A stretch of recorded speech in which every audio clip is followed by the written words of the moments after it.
So we're going to go back to the mid-1990s. And techno music was really popular in Knoxville for some reason. Right. I always thought it was maybe in a counter-programming reaction to country music. And the band Lords of Acid, a Belgian techno group, right. House music, acid music, very sex-charged lyrics and all of that stuff. They were coming through the U.S. and they were coming to Knoxville. And Lords of Acid always has a woman singer, and they've traded them out over the years. But I'm going to talk about the one from the mid-90s because I interviewed her. And her name, when she was with Lords of Acid, she was Lady Galore. So anyway, I got an interview with her, and she was delightful. She was funny. She was flirty, very extroverted. But she didn't really want to talk about music or anything.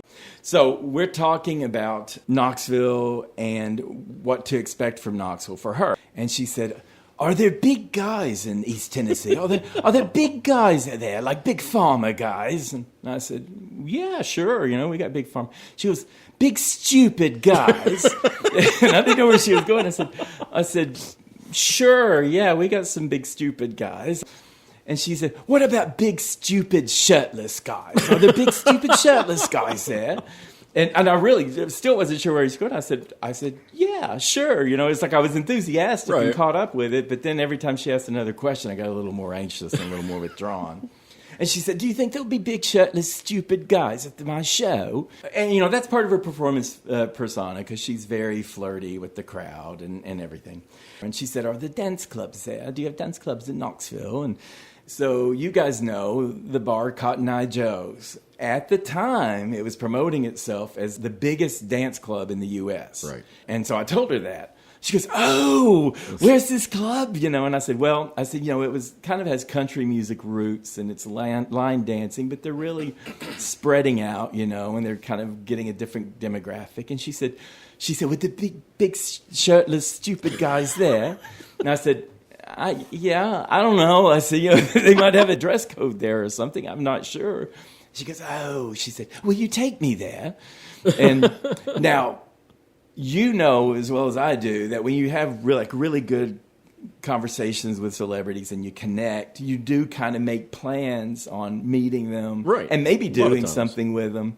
And usually that's just, just goes by the wayside. Maybe you meet them and maybe you don't. And almost all the plans you make, you never do that stuff. So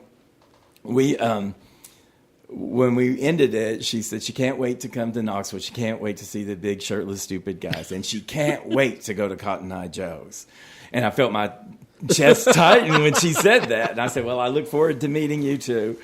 And when we hung up, I told my friend James he was going to the show with me. Right. And I said, well, I talked to Lady Galore. He goes, oh, how was it? And I said, it was great. She was really personable. And she wants to meet us after the show. Oh, cool. I can't wait to meet her.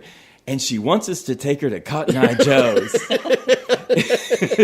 And he just got quiet. And he said, are you serious? I said, yeah, she wants us to take her to Cotton Eye Joe's. And he said, okay. He said, I've not been there in a few years. I'm sure it's fun. And I said, it probably won't happen. Don't worry about it. These things hardly ever happen. And she's just, a big talker. So I felt better about that. And I thought, this isn't going to happen.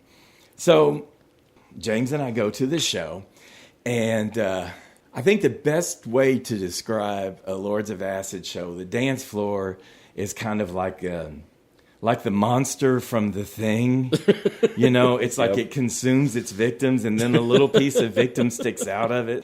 And it's kind of like a combination of a mosh pit and an orgy. It's just like, and everybody's grinding on you, and you're like kind of spooked, and you're thinking, this is fun, but I really want to take my clothes and burn them when I get home. There was no line dancing at all. It was just a pile dancing. But it was great. The band was great, and she was great. Everybody had a good time. So we talked to the manager after, and he said, just a minute, she wants to meet you. I want to introduce you to the band. So we hung out. He took us back to their tour bus, and all the guys were there. And she comes bounding out. She goes, "Oh, Chuck, it's so good to meet you." And she hugs me. She hugs James. She sits us down at a little table. She breaks out a bottle of Dom Perignon and pours us all, drinks. And we're talking. She said, "Oh, it was a great show. I really loved Knoxville, and there were shirtless men out there. So, it was success, and everything." And she said, "Now we're going to Cotton Eye Joe's." and I felt panic, and I looked over at her manager, who just gave me this panicked look, And I said, "Well, I guess we can go to Cotton Eye Joe's." And the manager said, "Don't forget about the after party." And she goes, "Oh, forget about that." She goes, "Let's go to Cotton Eye Joe's."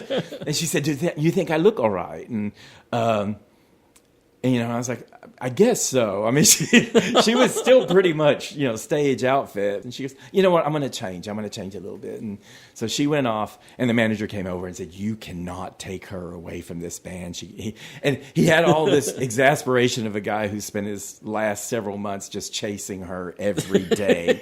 And he said, "You can't take her. We have to have her at the after party." And so then James is getting paranoid. He goes, "Let's just leave. Let's just leave. Let's just leave while she's gone." And the manager said, "That would be great, if you just took off and left." And I was like, I feel kind of like, shitty just taking off on. And this is where the story, we left. We left. And that was it. But just imagine how much better that story would have been had you gone ahead and taken it. Oh, I know. But it could have been so much worse. Exactly. Oh, no, it would have been. Exactly. It would have been horrific, probably, but it would have been a great story. Right. I mean, it's still a good story. We could have been beaten up by stupid shirtless men, if for defending her honor.